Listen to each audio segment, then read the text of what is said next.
Hello, I'm really glad to see you all again. Today, I'm going to show you how to fix a broken LED bulb easily, affordably, and in a super fun way right at home. No need to throw it away. Just with a few basic tools and a little patience, you can bring your LED light back to life like new. I'll walk you through step by step, from checking for problems to repairing them, perfect even for beginners. So get ready, and let's start fixing that LED bulb together. And don't forget to hit like, subscribe, and turn on the notification bell to catch more useful DIY videos coming up. There are a few common reasons why LED bulbs stop working. Sometimes it's just a loose connection inside the base. Other times one or more of the tiny LED chips may have burned out. Overheating is another big factor. If the bulb doesn't have good ventilation, the heat can damage the circuit board. In some cases, the driver, the small power supply inside the bulb, fails, which cuts off the current to the LEDs. By understanding these causes, we'll know exactly where to look and how to fix the problem step by step. Now I'm going to mark these two bulbs to prove that this repair method really works and isn't just a trick.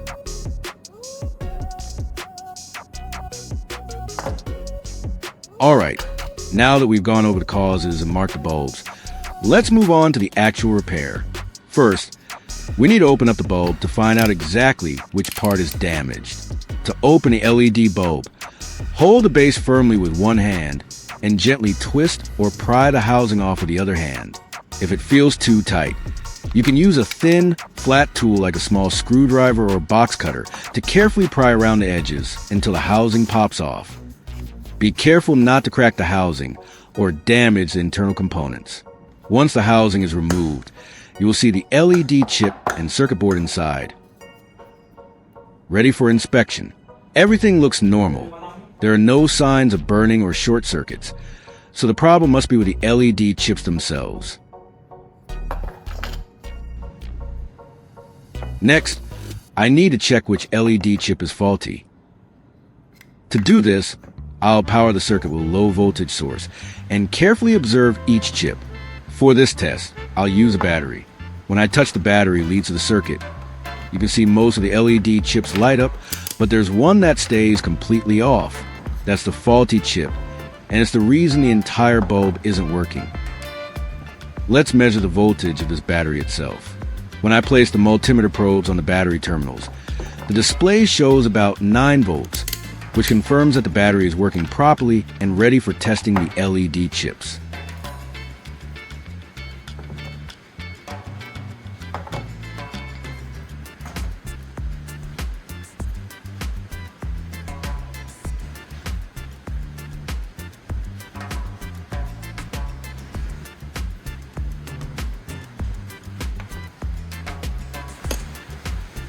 Next, I'll prepare a piece of solid copper wire. This type of wire is stiff and easy to shape, making it perfect for bridging or bypassing a faulty LED chip. I'll cut a short length, strip off any insulation if needed, and get it ready for the repair step. Next, I'll take the 2 pieces of copper wire and straighten them out.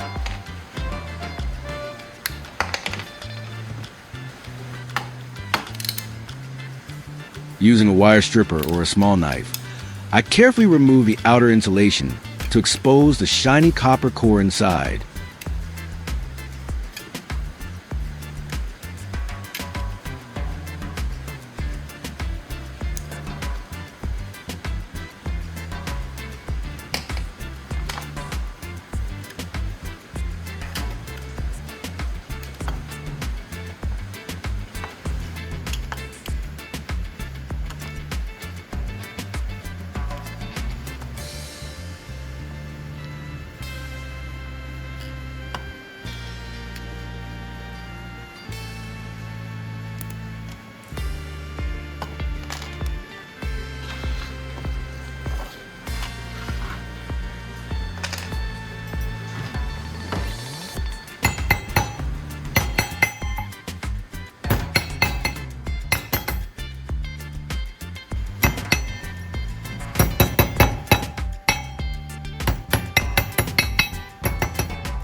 Now I'll file down one end of the copper wire to make it thinner and sharper.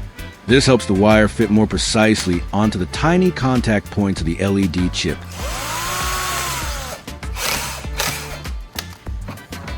Ensuring a better connection when we bypass the damaged part.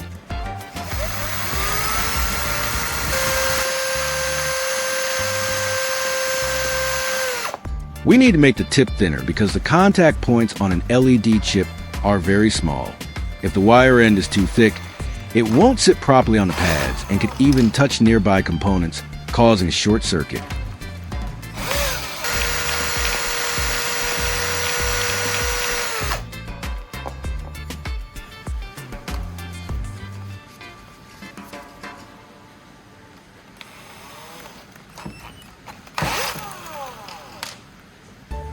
Now I'll connect the two copper wires to the snap connector of the 9-volt battery. This way, I can easily supply power to the wires when testing and bypassing the faulty LED chip.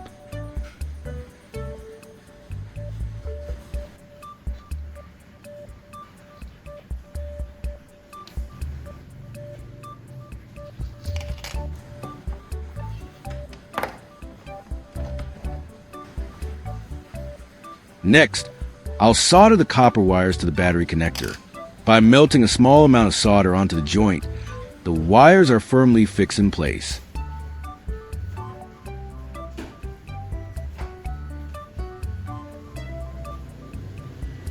This makes the connection strong, reliable, and able to handle repeated testing without coming loose.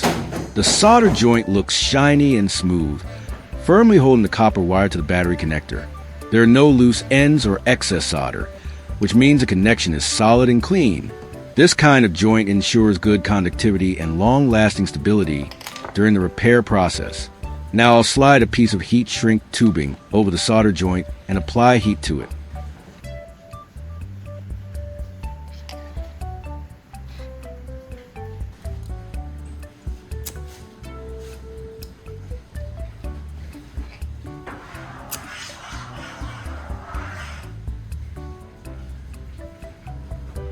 As the tubing shrinks tightly around a connection, it provides extra insulation, prevents short circuits, and makes the joint look neat and professional. Now I'll snap the connector onto the 9-volt battery and start testing the LED chips.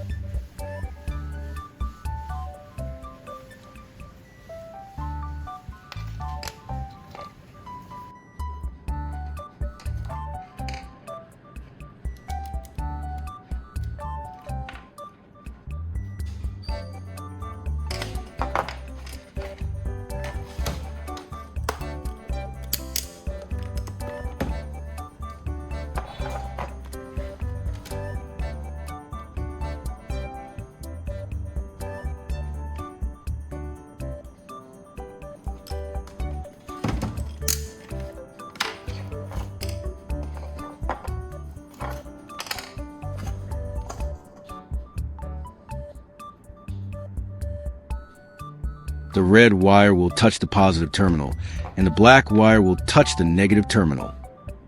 This way, we can correctly power each LED chip during the test and avoid reversing polarity. I begin the test by gently touching the copper wire leads to each LED chip one by one.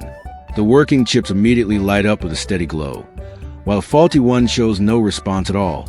This clear difference makes it easy to identify the damaged chip that's stopping the whole bulb from working.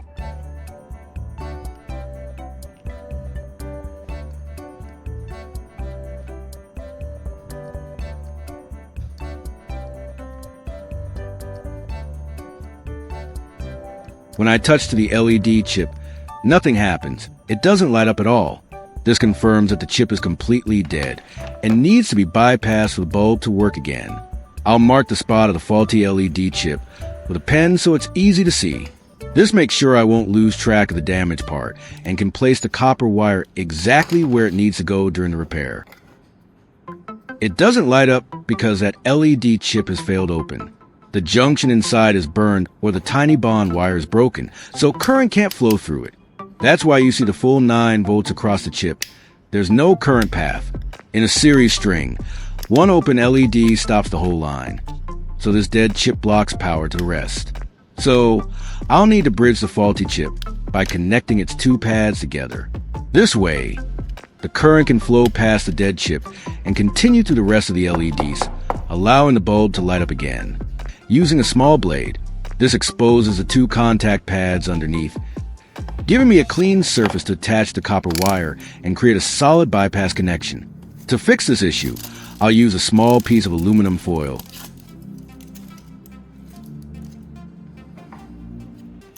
To bridge the two contact pads of the faulty chip. The foil acts as a conductor, allowing the current to flow through and bypass the damaged LED, so the rest of the circuit can light up normally again. I'll cut a small piece of aluminum foil, stick it onto a piece of tape.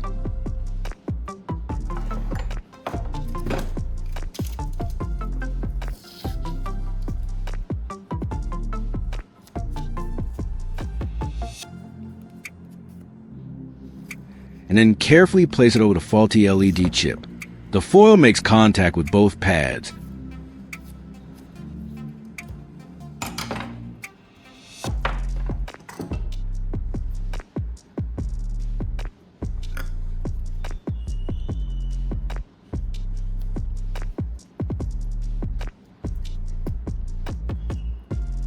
While the tape holds it firmly in place, creating a simple but effective bypass so the current can flow through. Now I'll put the LED bulb back into the socket and plug it in.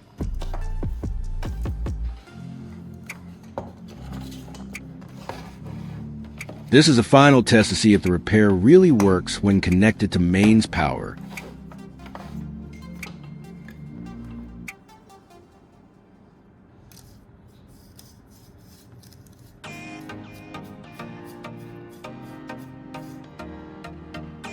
As soon as I switch on the power, the bulb lights up brightly and evenly, just like a brand new one. There's no flicker, no dim spots. The repair worked perfectly, and the LED is shining strong again.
And that's it.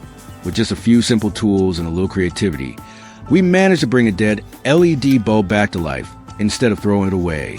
Not only does it save money, but it's also a great way to reduce waste and learn more about how electronics work. If you found this repair helpful, don't forget to hit like, subscribe, and turn on the notification bell so you won't miss the next DIY project. Thanks for watching, and see you in the next video.